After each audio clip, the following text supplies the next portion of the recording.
প্রবাসীরা সবচাইতে বড় স্বপ্ন যে বাড়িতে যাবে।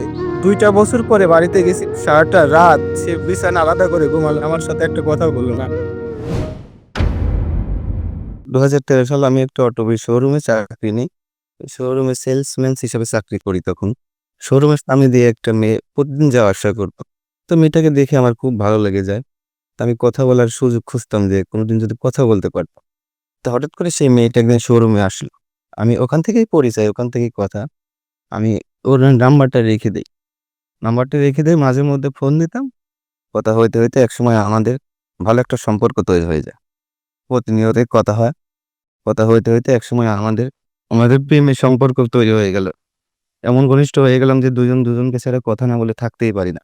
এক পর্যায়ে বিয়ের সিদ্ধান্ত নিয়ে নিলাম যে চলো আমরা পালিয়ে গিয়ে বিয়ে করি। কারণ আমাদের ফ্যামিলি থেকে মেনে নিত না, ও তো ডিভোর্সি মেয়ে ছিল। আমি অবিবাহিত ছিলাম। ঠিক আছে? এইজন্য আমাদের ফ্যামিলি থেকে ওকে মেনে নিত না। আমি তো ওকে অনেক বেশি ভালোবেসে ফেলেছি। কেন জানি না আমি ওর প্রতি এতটা দুর্বল হয়ে গেলাম অল্প কিছু সময়ের মধ্যেই। তারপরে আমি বললাম যে, "দেখো, চলো যাই আমরা বিয়ে করে ফেলি, পালিয়ে বিয়ে করে ফেলি। কারণ এখানে থাকলে আমাদের কেউ মেনে নেবে না।" যাই হোক সে আমার কথায় রাজি হয়ে গেল। তা বলল, "তাহলে কবে যাবা তুমি?" কারণ আমি বললাম, "দেখো, আমি আগে ঢাকাতে যাবো, তারপর ওখানে বাসা ঠিক করব, তারপর তোমাকে নিয়ে যাবো।"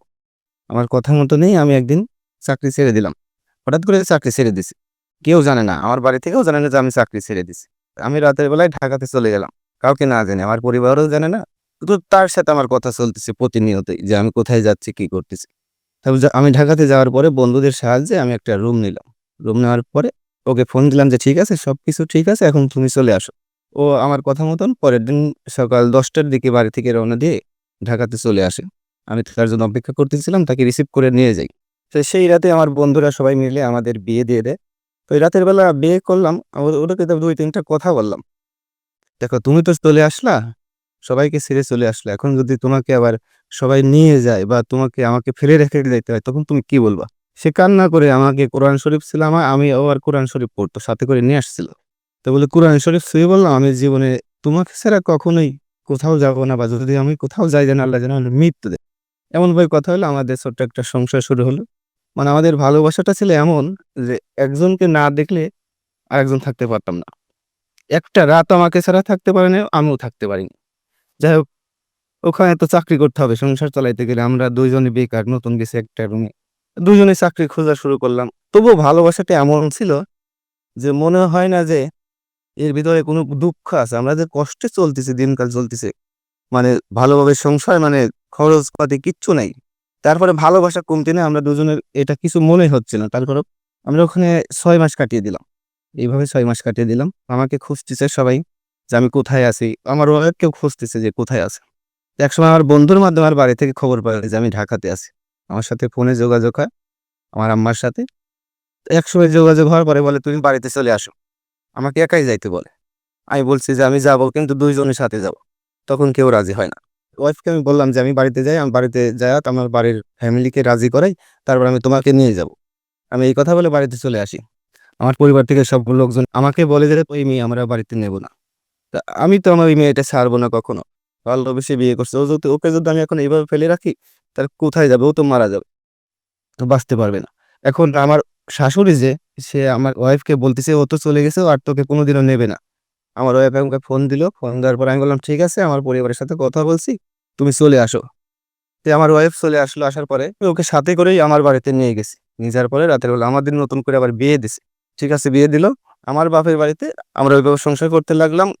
ভালোই কাটতেছিল। ২ জনের সংসার ভালোই কাটতেছে। অনেক ভালোবাসা, মানে মায়া সবকিছুই ছিল আমাদের ভিতরে। আমার স্ত্রীর পরীক্ষার সময় আসলো। আমি তো কাজ নাই, কর্ম নাই। আমার স্ত্রী বলল যে, "তাহলে পড়াশোনা করার দরকার নাই। এখন টাকা-পয়সা নাই, পড়াশোনা ছেড়ে দে।" আমি বললাম, "না, আমি যত কষ্ট হোক তোমাকে পড়াবো।" তো পরীক্ষার ফর্ম ফিলাপের টাকা নেই। সে ফর্ম ফিলাপের টাকা আমি কত কষ্ট করে ফর্ম ফিলাপের টাকা ব্যবস্থা করে আর পরীক্ষার ফর্ম ফিলাপ করাইলাম।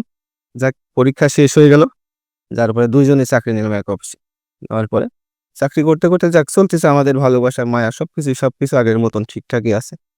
চাকরি নেওয়ার পরে আমার স্ত্রী প্রেগনেন্ট হয়ে গেল। তো আমার একটা ছেলে সন্তান হলো। তো আমি বললাম যে, "আমার তো সংসার চালানো কষ্ট হচ্ছে, আমি বিদেশ চলে যাই।" ও আমার কথা মতো রাজি হলো। আমি বিদেশ চলে যাই। যাওয়ার সময় আমি আমার স্ত্রীকে বলে গেছিলাম, "আচ্ছা, তুমি তো আমাকে কখনো ভুলে যাবে না।" সে আমার ছেলের মাথায় হাত দিয়ে বলছিল, "আমি যদি তোমাকে কোনদিন ভুলে যাই, তাহলে যেন আমার মরণ হয়।" প্রত্যেকটা প্রবাসীই চায় যে তার একটা মনের সান্ত্বনা। কারণ কেউ জানে না তার স্ত্রী থাকবে কি চলে যাবে। কারণ প্রত্যেকটা প্রবাসীর কপালে এরকমই বেশিরভাগ হয়। আমিও সেই মনের সান্ত্বনার জন্য আমার স্ত্রীকে বললাম, "তুমি আমাকে কথা দাও।" সে আমার এই সন্তানের মাথায় হাত রেখে কথা দিছিল যে, "আমি তোমাকে ছেড়ে কখনোই যাব না।" যাক ওই মনের সান্ত্বনা নিয়ে আমি প্রবাসে চলে আসি। আসার পরেও ভালোই চলতেছিল।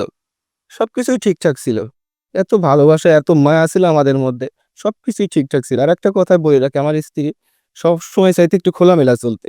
কিন্তু আমি যাইতে দিতাম না। কারণ কি? আমি হারানোর ভয় পেতাম সবসময় ওকে। কারণ অনেকটা বেশি ভালোবাসতাম। কিন্তু এগুলো ও অত্যাচার হিসাবে নিত যে অসম্মান। আমাকে বলত, "তুমি আমাকে সম্মান করো না।" কিন্তু ও তো বুঝতো না যে আমি কিসের জন্য সামনে যেতে দেই নাই। যাই হোক, তখনও সবকিছু ঠিকঠাক আছে। আমার জীবনের সবচাইতে যখন কালো অধ্যায়টা শুরু হলো এখান থেকেই বলতেছি। আমি আমার ছেলেকে যখন আমি মাদ্রাসায় ভর্তি করাইতে বলি, আমার বাড়ি থেকে মাদ্রাসা ১০ কিলোমিটার দূরে। প্রতিদিন নিয়ে যাইতে হবে গাড়িতে আর নিয়ে আসতে হবে। তো আমার স্ত্রীও রাজি হয়ে গেল, ঠিক আছে। মাদ্রাসায় ভর্তি করে দিলাম। এক মাস ভালোই চলল। আমার স্ত্রীর সাথে সবার সাথে সম্পর্ক ভালো। মানে এতটা ভালোবাসা প্রত্যেকদিন সেইভাবেই চলতেছে আগের মতনই। সবকিছু ঠিকঠাক। কিন্তু ১ মাস পর থেকে হঠাৎ করে ১ মাস পর থেকে আমি ফোন দিলে আমার সাথে কথা ঠিক মতন হয় না। আমার সাথে সেভাবে কথা বলে না। আমি ফোন দিলেই রাগারাগি হয়, ঝগড়া হয়। দিনে যদি ১০ বার ফোন দেই, ১০ বারই ঝগড়া হয়। কেন হয় এটা জিজ্ঞাস করলে সে বলে এখন নাকি তার ভালো লাগে না আমার সাথে কথা এরকম আগের মতন ভালো লাগে না। আমার এগুলা ভাল লাগে না। আমার কষ্ট হইলো যে আমি প্রবাসী থাকি, তাদের জন্য আমি প্রবাসে আসলাম। আর আমি ফোন দিলে আমাকেই বিরক্ত বোধ মনে করে। বেশ কিছুদিন যাওয়ার পর আমার মনে সন্দেহ আসলো। আমাকে একজন আমাদের গ্রাম থেকে একজন ফোন দিয়ে বলল, "তোমার স্ত্রীর এই অবস্থা যে কার সাথে কথা বলতে সে দেখছে না।" তা আমি ওকে জিজ্ঞাসা করি যে, "তুমি কি সত্যি কারো সাথে কথা বলো না এইজন্য আমার সাথে এরকম করতেছ?" কয়, "না, সে স্বীকার করে না।" যাক আমার মনের কষ্ট আমি মনেই রাখলাম। আমি ২০২৫ আগস্টের ১৩ তারিখ আমি কাউকে না জানিয়ে বাড়ি চলে আসি। কারণ আমার হারানোর ভয় আছে। আমার ভয় আছে আমার বাচ্চাটা যাতে এতিম না হয়ে যায়, আমার সংসারটা যাতে ভেঙে না যায়। ভিতরে এই ভয়টা কাজ করতো সবসময়। কাউকে না জানিয়ে আমি দেশে ফিরে যাই। ১ মাসের ছুটি নিয়ে দেশে চলে যাই। বিশ্বাস করবেন না, আমি ২ টা বছর পরে বাড়িতে গেছি, আমার সাথে একটা কথা পর্যন্ত বলল না। আমার এতটা কষ্ট লাগলো যে আমি ২ বছর পরে বাড়িতে আসলাম। প্রবাসীরা সবচাইতে বড় স্বপ্ন যে বাড়িতে যাবে, দেশে যাবে, ফ্যামিলির সাথে দেখা করবে। সে আমার সাথে একটা কথা বলল না। সারাটা রাত সে বিছানা আলাদা করে ঘুমালো। আমার বাচ্চার মাঝখানে দিয়ে আমার সাথে একটা কথাও বলল না। আমার মনের কষ্ট নিয়ে আমি সারারাত আমি একা, একা রুমের ভিতরে বসে কাটাইছি। তার যদি আমি হাতটা ধরতে যাই, তার নাকি সে অশান্তি মনে হয়, তার অত্যাচার এটা মনে হয়। এই কষ্টটা আমি কাউকে বুঝাইতে পারলাম না যে অত্যাচার একজন স্বামী যদি তার ওয়াইফের হাত ধরে এটা যদি অত্যাচার হয়, একজন ছেলে হিসাবে সে কার কাছে প্রকাশ করবে কথাটা? আমি এটা কারো কাছে প্রকাশ করতে পারলাম না। সেইভাবেই সারারাত কেটে গেল। আমার সাথে কথাও বলল না। কিন্তু পরের দিন সে তার বাড়িতে ফোন দিছে। ফোন দিছে তার আম্মারে ডেকে আনছে, চাচ্চারে ডেকে আনছে। ডেকে আনার পর আমাদের বাড়ি থেকেও লোক ছিল। সবাই একসাথে বসছে। বসে সে নাকি বলে, "আমি নাকি ওর জন্য কিছুই করি নাই।" সবচাইতে বড় কষ্ট এইটাই, আমি ওর জন্য কিছুই করি না। আমি ওর জন্য এত কিছু করছি জীবনে। আমার সংসার ছাড়ছি, মায়া ছাড়ছি, বাচ্চার মায়া ছাড়ছি। কষ্ট করে পড়াশোনা চালাইছি। সে বলে আমি নাকি তার জন্য কিছুই করি নাই। যাই হোক সে সবার সামনে বলে সে নাকি আমার সাথে থাকবে না। তারপরে বাচ্চাটার মুখের দিক তাকিয়ে সবাই বলে দিল যে, "ঠিক আছে বাচ্চার দিক তাকায় আরেকটা বার সুযোগ দাও, আরেকটা বার সংসার করো।" সে রাজি, কিছুতেই রাজি থাকলো না। তারপরেও শেষ পর্যায়ে এক পর্যায়ে বলল, "ঠিক আছে। আমি বাচ্চার দিক তাকিয়ে আমি আরেকবার দেখব।" যাই হোক ১ টা মাস বিশ্বাস করেন ভাই আমি রাস্তায় বসে কান্না করছি, ঘরের বাইরে বসে কান্না করছি, না খেয়ে-দেয়ে যে আমার ওয়াইফের কাছে আমি যাইতে পারি না। কথা বলতে পারি না। এই কষ্টটা আমি কারে বুঝাবো? ১ মাসের ছুটিতে আমি তার সাথে কথাই বলতে পারি নাই। আমি যদি হাত ধরি সেটা নাকি তার অত্যাচার। সবাইকে বলে আমি নাকি তাকে অত্যাচার করি। এটা আমি কাউকে বুঝাইতে পারি না যে এটা যদি অত্যাচার হয়, আমার মনের কষ্ট আমি মনেই রেখে দিলাম। কাছেই থাকছি আমার স্ত্রীর কাছে। কিন্তু সে আমার সাথে কথাই বলে নাই। প্রতিনিয়ত ১ মাস যখন থাকলাম, ১ মাসের ভিতর আমি একটা দিন শান্তিতে ঘুমাইতে পারিনি। যখন আমার চলে আসার সময় হয়ে গেল, সে আর আসার রাতে আমার সাথে এমন আচরণ করছে, একটা কুকুরও যদি বাড়িতে পালন করে তার মায়া হয়ে যায়। সে আসার দিন ও রাতের বেলা আমার সাথে কথা ঠিক মতন বলে নাই। আমি আমার মনের কষ্ট আমি কাউকে বুঝাইতে পারিনি। আমার মাকেও আমি জানাইতে পারিনি। তারপরেও আমি বাচ্চাটার মুখের দিক তাকিয়ে, তাকিয়ে বলে আসছিলাম যে, "দেখ বাচ্চাটারে এতিম করেন না। তুমি আমার সাথে কথা বলো নাই, আমার সাথে এই আচরণ করছো। বাচ্চাটার এতিম করো না, আমি তোমার অনুরোধ করে চলে গেলাম। যাক আমি এই কথা বোঝাই আমি যখন চলে আসলাম, আসার পরে ফোন ধরে না, সে বলে আমি ওর সাথে কথা বলবো না, ও যদি পারে রাখুক, না পারে ছেড়ে দিক। তারপরে আমি বারবার অনুরোধ করছি যে দেখো তুমি যাও না, আমার বাচ্চাটার এতিম করো না। সে আমার সাথে আর কথা বললো না। এক পর্যায়ে আমি রাখলাম যে তুমি আমার সাথে কেন কথা বলো না।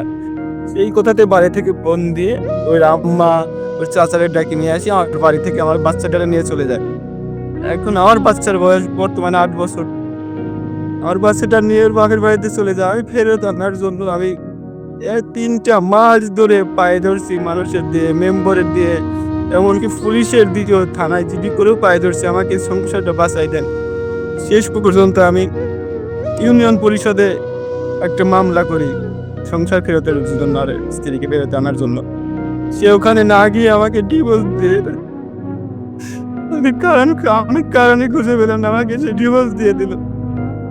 আমার ভাই এমনকি ডিভোর্স দেওয়ার পর থেকে 4টা মাস আমার বাচ্চার সাথে কথা বলতে দেয় না, কোনো যোগাযোগ করতে দেয় না, আর দেখতে পর্যন্ত দেয় না। আর বাচ্চাটার সাথে, একটার সাথে 12টা বছর কাটাইলাম একসাথে, সে 12 বছরের কোনো কিছুই মনে রাখলো না।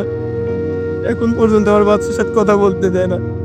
আমার প্রশ্ন আমার স্ত্রীর উদ্দেশ্যে একটাই যে আমি তোমার জন্য কি করিনি। আমি এই পরিবারের সাথে যুদ্ধ করছি, মানুষের হাতে মায়ের পর্যন্ত খাইছি, কষ্ট করে তোমার পড়াশোনা করাইছি, যে আমি তোমাকে কি করিনি তোমার জন্য। আমি তোমার জন্য সব কিছু করছি, শরীর সব সুখ ত্যাগ করছি। আমার শরীরে এরকম ছিল না, পাগল বানাই দিছো তুমি আমাকে। আমার জীবনের কোনো উদ্দেশ্য নাই, আমার ভবিষ্যতের কোনো উদ্দেশ্য নাই, আমাকে এলোমেলো করে দিয়ে চলে গেছো তো। আমি তো তোমার জন্য সবই ত্যাগ করছি। একজন মানুষ তার সন্তান সবথেকে বড় মায়ার জায়গা, সেটাও ত্যাগ করে চলে আসছি। সংসার ছাড়লাম, ঘর ছাড়লাম, এই সন্তানের মায়া ছাড়লাম তোমাদের সুখে রাখার জন্য। আজকে আমি প্রবাসী, কিন্তু তুমি আমাকে ছেড়ে চলে গেলে। এই কষ্টটা আমি কাউকে বুঝাইতে পারিনি। তুমি যদি আমার ভিডিও একবার দেখে থাকো, তাহলে একটাই অনুরোধ, যদি ভুল করে থাকে আমি সবকিছু মেনে নিয়ে তোমাকে আবার নেবো, তবে আমার সন্তানকে তুমি এতিম করো না। তুমি আমার ফেরত আসো আমার সময়। আমি তোমাকে সত্যি এখনো অনেক বেশি ভালোবাসি। আমি হয়তো তোমাকে কথা দিয়েছিলাম যে আমি তোমাকে ছাড়া কোনোদিন অন্য কোথাও যাব না, আমার জায়গায় আমি তো ঠিকই আছি। তাহলে আজ কিসের সুখের জন্য তুমি আমাকে ছেড়ে দিলে আজকে? আমার সন্তানেরও কি একটা ভবিষ্যৎ ভালো হতে পারতো না? আমার দোষ থাকলে আমার আছে, তোমার আছে, আমার সন্তানের কি দোষ ছিল? তুমি তার কাছ থেকে কেন বাবের আদর কেড়ে নিলে?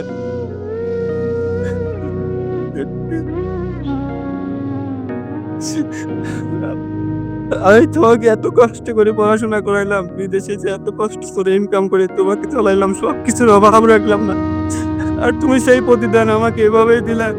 এটা কি তোমার ভালোবাসার প্রতিদান ছিল? তুমি তো বলেছিলে আমার সাথে মৃত্যু পর্যন্ত থাকবে। কোথায় গেল তোমার সেই প্রতিদান?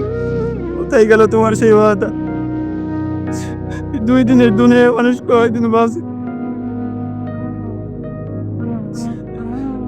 তুমি সুখে থাকতে পারো, আর বাচ্চাটার কথা একবারও চিন্তা করলে না? একটা ছেলে, বাবা মা ছাড়া কোনো সন্তানই সুন্দরভাবে জীবনযাপন করতে পারে না। এখনো সময় আছে, তুমি আমার ছেলের মুখের দিক তাকিয়ে ফিরে আসো, যদি আমার ভিডিও দেখে থাকো তো। আমি তোমার পায়ে হাত জোড় করে বলতেছি, তুমি আবার ফিরে আসো। আমি তোমাকে অনেক সুখে রাখবো, আমার তো কোনো কিছুর অভাব নাকি, তুমি শুধু ফিরে আসো।